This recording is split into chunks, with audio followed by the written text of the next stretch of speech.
नमो तस्सा भगवतो अरहतो सम्मा संबुद्धस्स।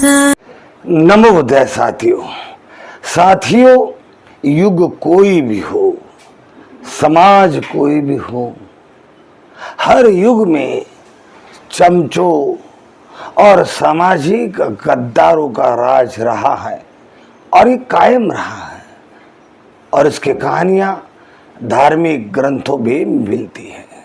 जैसे कि रामायण में जब राम और रावण का युद्ध हुआ तो रावण का भाई विभीषण, इसने रावण के साथ गद्दारी की, राम से जाकर मिला और इसी कारण रावण का वध हुआ। ऐसे ही इस देश के लोग अंग्रेजों से जाकर मिले तो देश के लोगों का नाश हुआ, देश हारा, अंग्रेज जीते। ऐसा ही देश के साथ तब भी हुआ जब मुगलों ने भारत पर आक्रमण किया तो भारत के कुछ दोगले और गद्दार लोग मुगलों से जाकर मिले और भारत पर मुगलों का कब्जा हुआ।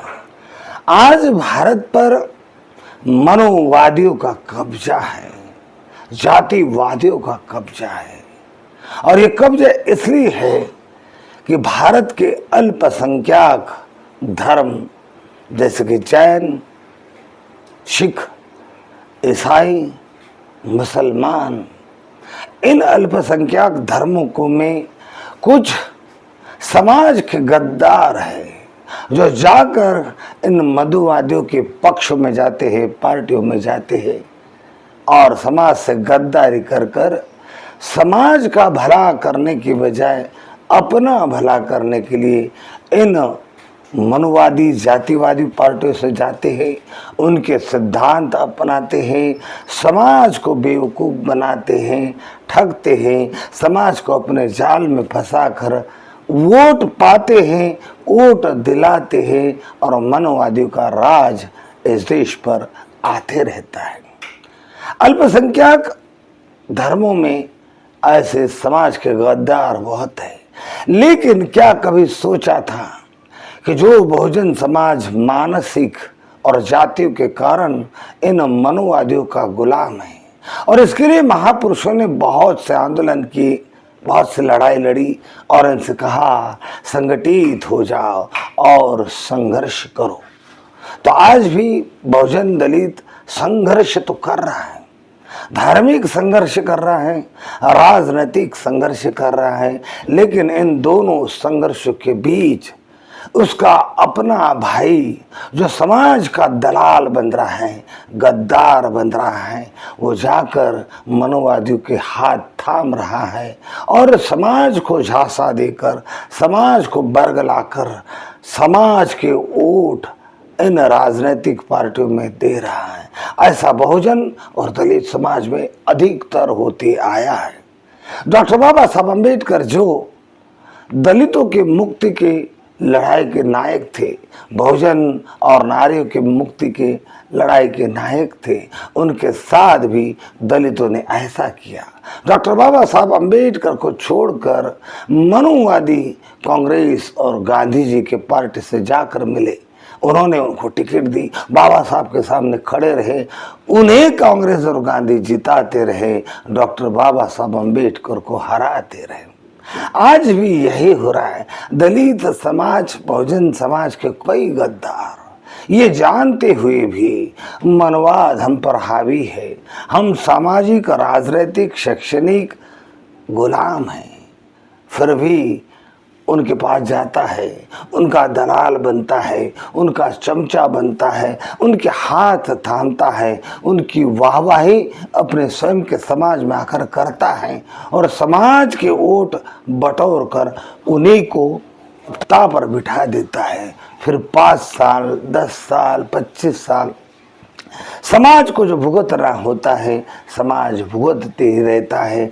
समाज आज़ाद होना चाहता है, लेकिन ये मनुवादी दलित, ये गद्दार दलित उनके साथ मिला हुआ होने के कारण उनमें जाता है, उनका चमचा बनता है और अपने समाज के वोट उन्हीं को दिलवाकर सत्ता पर बिठाता है। धार्मिक, ये तो राजनीतिक गुलामी की और गद्दारी की बात हुई। धार्मिक गुलामी का भी यही है। डॉक्टर बाबा साहब अम्बेडकर, महात्मा ज्योतिराव फुले, संत कबीर, इन्होंने साफ शब्दों में मनुवाद से, ब्राह्मणवाद से कह दिया कि तुम कपोल कल्पित बातें ईश्वर आत्मा में उलझाकर, जातिवाद में फंसाकर हमें लूटते आए हैं। हमें तुम्हारा कोई भी सिद्धांत नहीं चाहिए, हमें तुम्हारा कोई शास्त्र मंजूर नहीं, हमें सत्य सनातन यानी सत्य धर्म मंजूर है। और इसलिए ज्योतिराव ने सत्य शोधक की मूवमेंट चलाई थी। डॉक्टर बाबा साहब अम्बेडकर ने बौद्ध धर्म अपनाया और अपने साथियों के बौद्ध बनने के लिए कहा। लेकिन आज भी बहुजन समाज के कई चमचे, कई दलाल, समाज के गद्दार मनुवादियों का हाथ पकड़ते, धार्मिक साधु संतों का हाथ पकड़ते, वहाँ जाते, तीला लगाते हैं और वहाँ के धार्मिक पाखंड को मजबूत करते हैं।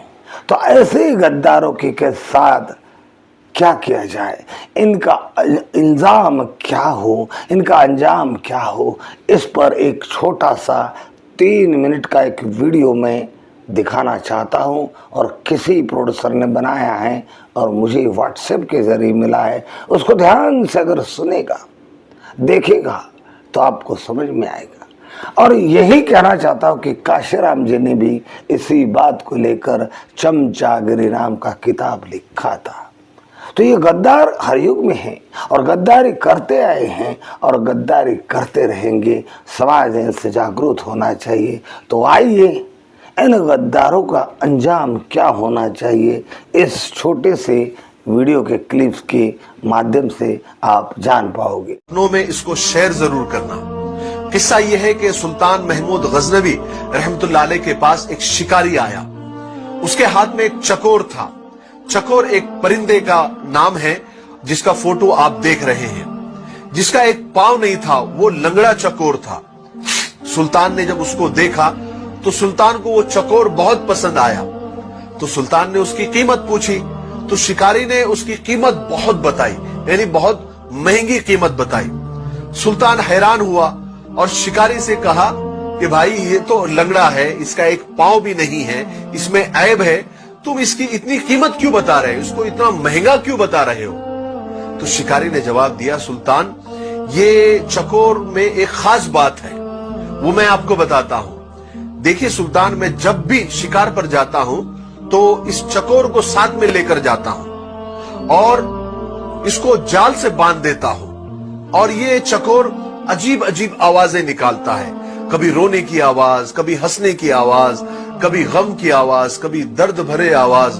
तो इसकी आवाजें सुनकर ये अपने साथी चकोरों को बुलाता है, अपने कौम के चकोरों को बुलाता है और इसकी अलग अलग आवाजें सुनकर बहुत सारे चकोर इसके पास आ जाते हैं और जाल में फंस जाते हैं। और फिर मैं उन चकोरों को पकड़ लेता हूं, उनको बेचता हूं और इसकी इसी टैलेंट की वजह से मैंने बहुत सारे पैसे कमाए हैं, बहुत सारे चकोरों को फंसाया है। तो इसमें यह टैलेंट है। जब सुल्तान ने यह बात सुनी तो मुंह मांगी कीमत देकर उस चकोर को खरीद लिया और जैसे ही खरीदा ऑन द स्पॉट वहीं पर उस चकोर को जुबाह कर दिया, उसके टुकड़े टुकड़े कर दिए। सब लोग हैरान, दरबारी हैरान, शिकारी हैरान। शिकारी ने हैरत से पूछा कि सुल्तान, आपने इतनी महंगी कीमत देकर, मुंह मांगी कीमत देकर इस चकोर को खरीदा और उसको जुबाह कर दिया, उसके टुकड़े टुकड़े कर दिए, क्यों? तो सुल्तान ने उस वक्त बड़े तारीखी जुमले कहे जो हम सबको याद होने चाहिए, जिंदगी भर याद रखने चाहिए। सुल्तान ने कहा, जो दूसरों की दलाली के लिए अपनों से गद्दारी करता है उसका यही अंजाम होना चाहिए, उसको जुबाह कर देना चाहिए, उसको कत्ल कर देना चाहिए। उसका जिंदा रहने का उसको हक नहीं है। उसका जिंदा रहना अपनों के लिए और अपनी कौम के लिए वबाले जान है। बेशक हमारे अंदर हमारी कौम के अंदर, हमारे खानदान के अंदर ऐसे कुछ दलाल होते हैं जो होते तो अपने हैं मगर दलाली दूसरों की करते हैं, दलाली दुश्मनों की करते हैं, दलाली गैरों की करते हैं और अपने ही कौम को और अपने ही खानदान के लोगों को दुश्मनों के हाथ फंसवा देते हैं, दुश्मनों के हाथ बिकवा देते हैं। मुझे इसी बात पर इकबाल अशर साहब के कुछ अशार याद आ गए। वो फरमाते हैं कि सिमट के रह गए माजी के दास्तानों तक, हुदूद जात से आगे निकलने वाले लोग। सितम तो ये है कि हमारी सफों में शामिल है, चिराग बुझते ही खीमा बदलने वाले लोग। हमारे दौर का फिरौन डूबता ही नहीं, हमारे दौर का फिरौन डूबता ही नहीं, कहां गए पानी पर चलने वाले लोग। अल्लाह हमारी कौम के दलालों से और हमारे खानदान के दलालों से हम सब की हिफाजत फरमाए। मुझे दुआओं में याद रखें।